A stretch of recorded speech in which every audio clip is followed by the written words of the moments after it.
Thanks again. We're going to begin our webinar here this morning. And one thing what I want to do is, the challenge that I've seen with small business owners, whether you're just getting started, been in business for a year, 2 years, or 30 or 50 years, is that we just always seem to not have enough time, and we think the inevitable of succession planning isn't really that important.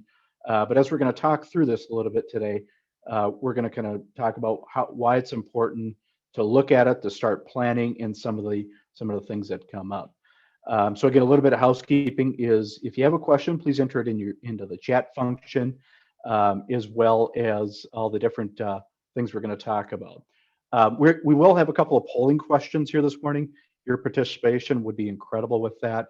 And with that, we're going to get started here in just 1 second. So um, the agenda here for this morning is a little bit about my background, how I got started, about Insight. We're going to talk about a real story about succession planning, some of the key questions: what is succession planning? How to mitigate your risk? What are the three impact areas: your business, your employees, and your family, and some different strategies. We'll have time for Q&A after the webinar. So the late Zig Ziglar has an incredible quote. It says, "The first step in solving a problem is to recognize that it does exist." So we as business owners we recognize all the different problems that we have. One of the biggest challenges, though, is really about the time and getting everything done. So a little bit about me.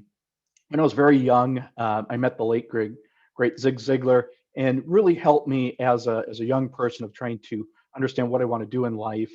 And kind of what that means is when I was about 14 or 15 years old, my mom said one thing. She said, "David, you have too many baseball cards. Either I'm going to throw them away, or you're going to have to do something with them." And so, me as a young 14-year-old, I've been collecting cards my whole life. I was like, "No way, Mom, you're not going to throw them away." So I decided to start selling baseball cards at different sports card shows, and I would pay a vendor money, once a month to go and attend the show and sell cards, buy cards. And some days I'd come with a whole big box of cards, I'd sell them all. And then some days I'd go to a show and not sell any of them. So then my entrepreneur spirit kind of came in. And instead of me paying money to somebody else to run a card show, I decided to start running my own card shows. And so I would charge other card dealers money just like they were charging me. And so then after doing that a couple of times, it went good. And so I had a business partner and we started up our own little card shop. You can see kind of my geeky little photo when I'm 15, 14 years old. And I grew up in Freeport, Minnesota, if anybody knows where that is. And we started a little card shop, really small, about 300, 400 square feet. And so the local paper put us in the paper, but we decided to run a really big card show. If you've heard the saying is "go big or go home," well, we decided to go big. We're 15 years old or so at the time, and back in the mid 90s, 95ish, 1995, is the first two ladies of hockey were very, very popular, and so we decided to bring them to St. Cloud, Minnesota, to run to sign autographs at our card show. What we didn't know is that there was another vendor running a show the same day, and didn't really like competition. And there's a magazine, if anybody's ever been in the card business, it's called the Beckett magazine. And that gentleman, if we call him a gentleman, wrote up a letter, handwritten letter, and faxed it into the magazine where all the card shows are listed in the cards are valued at, and said our show was canceled. So nobody attended our show. Not nobody, but nobody really knew about it. We did some advertising, and what we learned at a young age is what's really helped me kind of go where I am today, is that sometimes business isn't fair. And as I've been in business for 20 years, I've experienced a lot of the challenges that small business owners have. And here are 6 challenges that in reviewing with business owners, and I've experienced, I think, pretty much all of these here as well. Is the first one is cash flow. We're all concerned about is how do we make payroll tomorrow, next week, or in 2 weeks, whenever payroll. At some point in our business, we've always stressed about payroll. In the last year, things have really changed dramatically. With COVID and the pandemic, And then we start thinking about forward planning. And some days forward planning is just 10 minutes. And I really do appreciate your time. In fact, a lot of people are probably multitasking right now. So it's hard to just forward plan for the next half hour, 6 months, 6 weeks, year, 2 years. And then we're always trying to attract and retain good quality employees. With the Amazons coming around the country, Oracle here in Nashville, and just a lot of big businesses are really starting to kind of steal our small business employees, our key people. And so, what are some ways that you can attract and retain those employees? Then, what we're trying to also do, another challenge is just balancing the quality of the business and the growth. How do we scale our business? And we get into fatigue sometimes. I mean, we all have 24 hours in the day. Some days it feels like we're working 36 hours. And as business owners, I'm sure that we've all worked at least a 16, 18, 20-hour day, sometimes a whole day, because life gets a little bit stressful. And then we're trying to make sure that our business just isn't dependent upon us as an owner. But I think there's actually a bigger challenge out there for us as business owners, and it's our time. Whether we look at our smartphone for our time or we look at our watch, is everybody is coming to us just trying to get our time. And again, I appreciate your time here this morning. So we as Insight, we're all in the same boat. We understand what you're going through. We've been in Nashville now for about 4 years. My wife and I grew up in Minnesota.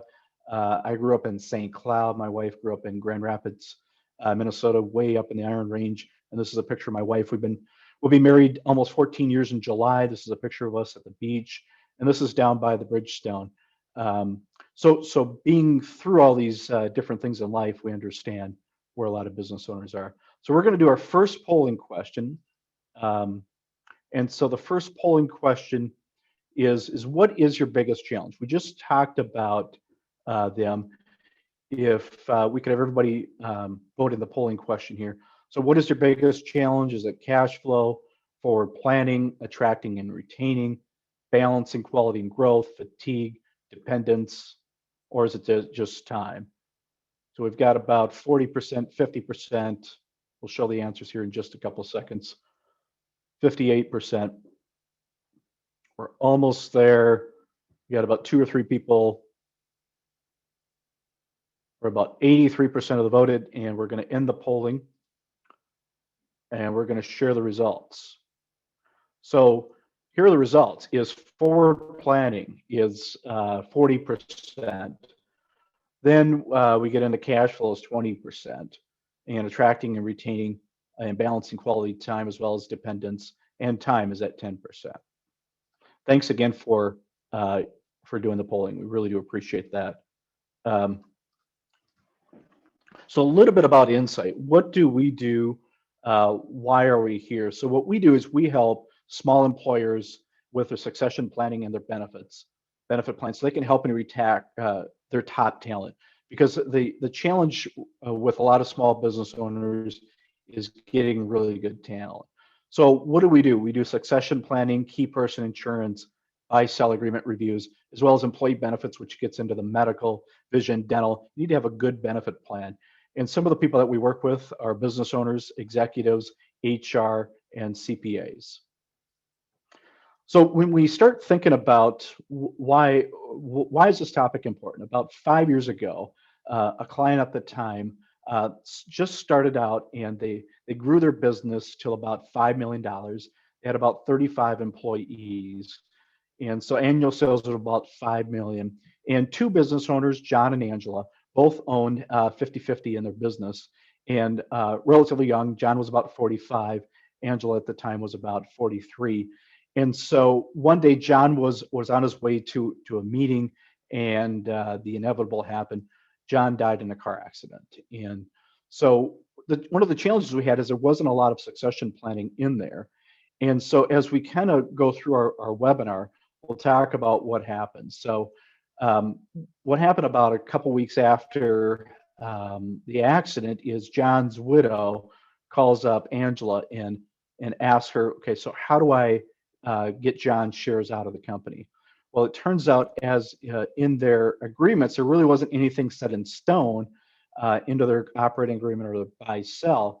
Is so then Angela had to figure out a way to come up with half of John's shares, and it was really complicated. There wasn't really any good detail buy sell. There was no insurance in place, um, so their business struggled for quite a bit. It did work out though, but they ended up losing a couple of key employees that really helped because the company overnight became very unstable, and employees really want stability. So we'll come back to this in a few seconds. So a couple of questions. What I want you to do here is ask yourself the following questions. Number one is, how do we attract and retain our top talent? That's a huge thing going on, especially as the pandemic is winding down a little bit. Is companies are starting to open up the doors, they're growing, and they really need good talent. What would you do if one of your key employees dies or becomes disabled? How would that affect your business? Third question is your long-term vision the same as your business partners? When I sit down with small business owners with 2 or 3 or 5 or 10 different business partners, traditionally you would think that everybody's vision is the same. But when we ask everybody that's at the table the question, it's dramatically different. So it's really important to make sure that everybody understands what everybody's vision is. Then do you have the money to buy out your business partners if something happens to you? That's a very important question to ask yourself. What if my business partner passes away? Do I go in business with the widow? Well, if your buy-sell agreement isn't structured well, or if you don't have a mandatory buyout, sometimes that does happen. And that's one of the things that you do want to avoid is going in business with the widow. Uh, Here's probably the most important question right here. Will my spouse and family be okay if something happens to me? We all work really, really hard. We want to make sure that they're taken care of. So one of the questions that everybody asks is, what really is succession planning? If you look it up in Webster's and the dictionaries, there could be just paragraphs, there could be a lot of different definitions of it. One of the things what we really try to do is simplify the definition. So that our definition is as simple as the ability to walk away from your business on your terms, not any terms. But we all know that life is going to happen, things are going to change, as we've seen in the last year. So we've got our second polling question. And thanks again for everybody that participated in the first polling question. So our second polling question is, does your company have a succession plan?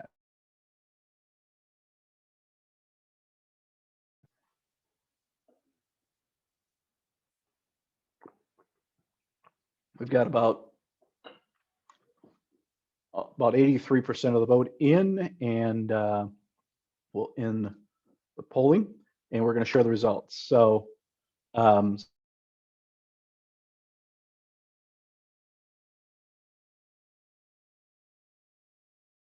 so it's very important to have a succession plan, and we'll talk about that in a second. So Principal, one of the Principal Financial Group, has a study that almost half of the business owners don't have an exit plan, and our survey or our polling question really does talk about that. Of the businesses that have one, 26% of them don't have a man. 66% of them don't have a mandatory buyout in case that one of the owners gets disabled. So who really needs a succession plan, or who needs the planning?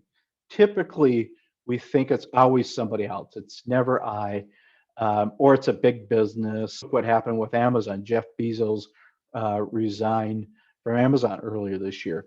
So we believe that all companies, whether you're just starting, if you're $1 million in debt, or you're just getting seed money, or if you have $100,000 of revenue, 5 million, 10 million, whatever the size it is that you should start with succession planning.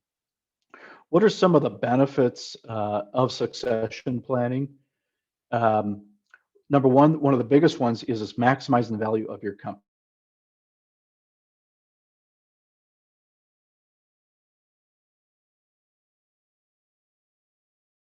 really disrupted the company. Minimize income tax liability.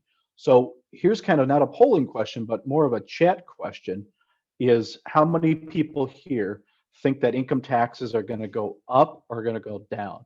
So in the chat function, if you could write income taxes are going to go down or income taxes are going to go up. There's lots of different bills that are being proposed in. There probably will be a tax bill passed here soon. It helps you reduce risk, and so we've got go up, up, yeah, a lot of ups, and the likelihood of taxes going down is very slim. And so with a proper succession plan, you can really reduce the risks. Now, as business owners, I mean, there's risk all around us.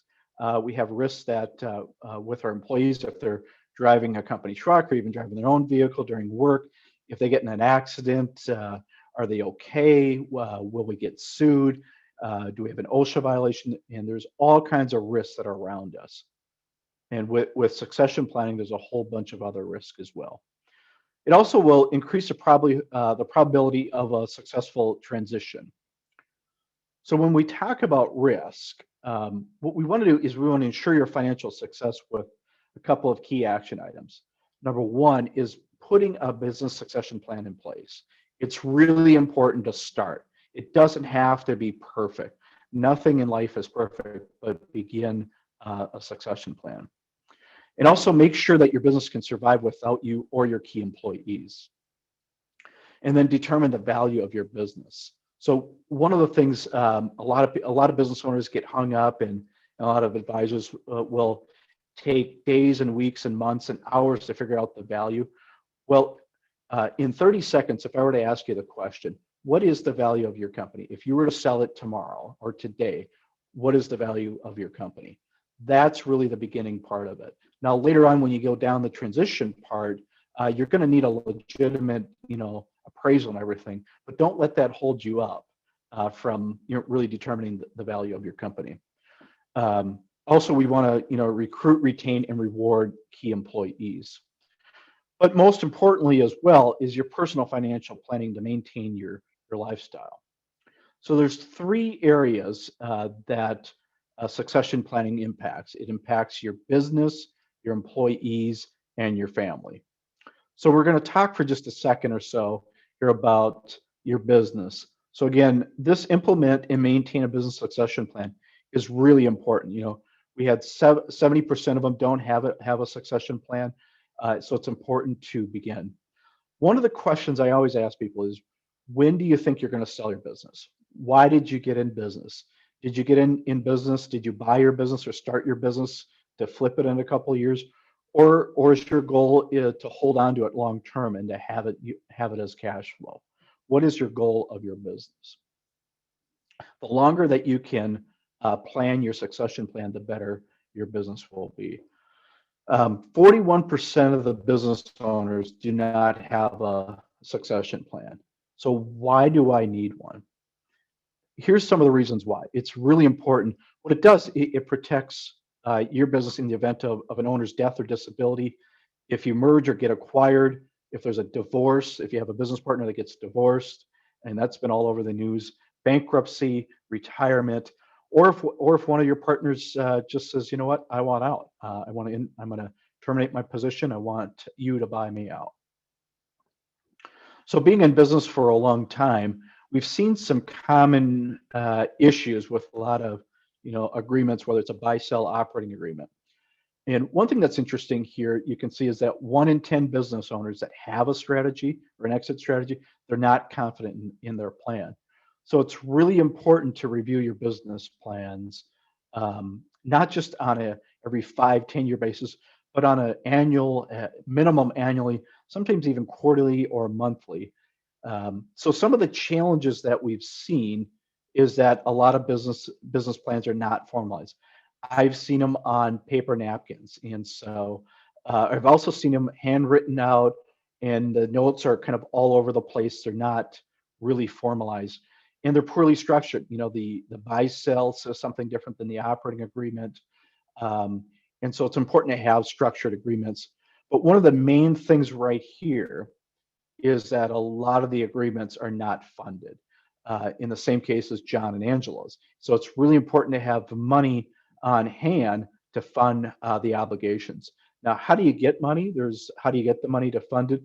I mean, you can go to the bank, you can use the business cash flow, or you can get creative and have outside investors, or you can purchase insurance to insure that risk. And a lot of the agreements are really outdated. So again, it's really important to review your buy-sell agreements. What are some of the what are some of the benefits? Again, we want to make sure that everything is very clear. If our agreements are very clear, we know who's going to get our business, who's going to take it over, what's going to happen. If we leave the assumption out there that somebody will take it over, it's not clear. You'll have your financial security will be much better, and your business will have more of a peace of mind. Your business partners, your employees, your family will have peace of mind. So what if you have an existing agreement? First of all, congratulations on having an agreement. That's really important. But there's a couple of things to review. Have you reviewed to make sure that all the events that are possible that could happen have been addressed, such as what is the value of your business? How is it? How did you come to that? So before we said that, in 30 seconds, think of it. Well, now we're asking you, did you get an appraisal? Who did it? How is it valued, and why is it? Here's a really important thing: is when is the mandatory buyout required? Upon death or disability? What is the definition of all that? One of the other really key things is disability. We have a greater chance of getting disabled than we do of actually dying. So we as business owners, again, we're all working 36 hours a day. We would literally have to be carried out of our office in a stretcher, not be able to come in, because we're passionate and we believe in our business. But sometimes you may have a business owner that isn't as passionate, and there's the disability clause, but we don't have that defined. So if my leg hurts, or I need a shoulder surgery, or my shoulder hurts, maybe that's the definition of disability. If we don't have it defined, that brings up potential challenges down the road. So definitions are really important in your agreements. So a couple of next steps for everybody here is, number one, just request a complimentary buy-sell review. Number two is implement or update your buy-sell agreement. And if you have any questions, please give us a call or send us an email, and we'd be happy to sit down with you. So the second thing we're going to talk about is your employees. Again, we're trying to recruit and retain your key people. With the talent shortage out there, getting key people, all the big companies are just going after the key people out there. The question I always get is, what makes a key person really a key person? Well, if you lost that key person, if losing them would impact your business, your profitability, and result in a significant recovery time for your business, that would be a key person. So let's say your company was worth $1 million, and one of your employees brings in $300,000 of that million of sales. That would be a key person, because you'd have to have somebody to train them in, take them time to go through the process of replacing them. So how do you recruit these key employees? Half of the business owners out there would like to offer more benefits to the key employees. A couple of things that you need to have, and I think we all know this, is a competitive compensation and benefits package. Also being able to customize your benefits. You want to reward and retain the key employees through deferred comp plans, bonus plans. Again, we're not going to go into a lot of detail today, because we only have about 30-45 minutes here for a webinar, but we just want to kind of do a high overview. So one of the other things is key person insurance. 54% of the business owners don't have a business protection plan in place if something happened to one of their key people. So what does key person insurance do? It's very simple. It provides money to your company if an employee dies or gets disabled. Very, very simple. What it does, though, it helps you give you time so you can recruit, hire, and train a new person. So you don't have to go out and just try to find the first person that you see. You want to find the right person. So we're going to talk a little bit about your family. How do you help secure your financial future? Here's a question for everybody. What's the purpose of all of your hard work? Why are you doing what you're doing? I think it's pretty simple. It's to meet your current financial needs for your family, also for your company, but it's the opportunity for you to control your own destiny. As a business owner, and I think most business owners would agree that we would be really difficult employees if we were to work for somebody else. We love our own opportunity to control our destiny, but we also want to secure our financial future. How do you do that? So there's a couple different areas. There's life and disability insurance, estate planning, and estate planning is going to change dramatically here very soon, and family business planning. So let's talk about the first one. What does life and disability insurance do? It's pretty simple. We're going to really dumb it down, but what it does, it helps replace your income and income. So if something happens to you, if you get disabled, how does your family continue to pay their bills? So that's where disability insurance comes in. If you pass away prematurely, how does your family continue to have that same income level? And that's where life insurance comes in. And then you have debt protection, business succession planning, and also life insurance helps pay for federal and estate taxes. So estate planning, one of the bills that's being proposed as far as one of the tax bills is going to dramatically change and shift estate planning. So it's really important to review your current estate planning. Right now, the estate planning that I think it's the gifts are at about 3.5, 3.7 or $4 million each. So the amount that you can exclude from your estate is pretty high right now, but there's a lot of bills that are being proposed that's going to bring that all the way back down to like $1 million or $2 million. So that's going to dramatically affect small business owners. But what estate planning does, it'll help you avoid probate. It protects your family's inheritance from your creditors, divorces, and estate taxes. And then family business planning. You really need to have a clear communication of your wishes, like who's going to be in charge of the business, who's going to control the company after something happens, who's going to oversee the business.